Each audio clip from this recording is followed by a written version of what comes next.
Hi. I'm going to begin this speech with a short personality profile of a zodiac sign, and I'll ask you to try and work out which personality this represents. The personality is that they have a thirst for knowledge and they require constant intellectual stimulation. They're always picking up bits and pieces of information from a wide variety of sources, and they can converse with interest and some knowledge on most subjects. They are communicative and sociable. They are the chatterbox of the zodiac. Okay? That's the first personality profile. Personality profile number 2 is they have a knack for detail work, sorting and organizing information and objects. They tend to compartmentalize things in their own minds and to view the world through an analytical lens. On the negative side, they have a tendency to fuss over little details, and in some cases, they suffer from obsessions and compulsions. Those are the 2 zodiac signs. And now, if you're still guessing, I'll dispel your doubts, and I'll tell you that the first zodiac sign, the thirst for knowledge, the intellectual stimulation and so on, that is the zodiac sign of interpreters.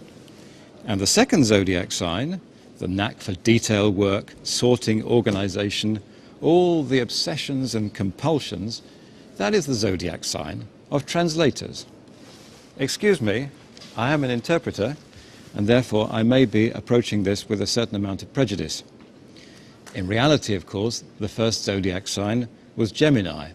That happens to be my zodiac sign as well, but that has nothing to do with it. And the second zodiac sign is Virgo. I hope you're not a Virgo, and I'm not offending you in any way. But the truth is that there is a very significant difference between translators and interpreters in the way they think, in the way they work, and in the way they interact with other people. One of the very first differences is in terms of concern about detail. It's very clear that a translator has to know the details of what he is translating. Very often, the texts that a translator is working on have to be turned into law, and therefore it is understandable that they are concerned about detail. Interpreters, on the other hand, have to produce a product very quickly, under pressure. They cannot afford to be concerned with detail. They have to be concerned to get the message across, as we say. I referred to the fact that the first profile was less object-related and more people-related. This is another thing I believe strongly about interpreters, that they have to be able to communicate with people. They don't deal in their daily work with objects. A translator, on the other hand, has a lot of very physical objects in their office in front of them. First of all, there's a computer, there's a keyboard that you have to use, there are dictionaries, and there is a text, a physical product. There is no physical product in the case of interpretation. There's a great deal more I could say about the differences between translators and interpreters that would bring out further that difference, but I only have 4 minutes in which to make this speech, and therefore I'll begin to wind up.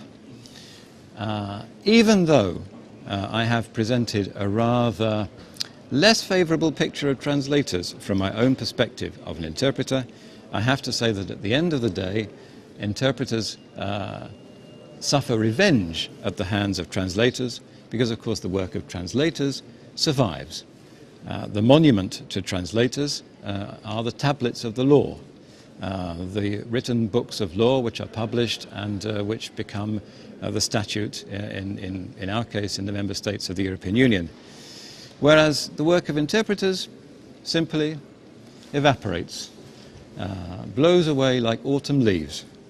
Verba volant, scripta manent, as they say in Latin. Thank you very much.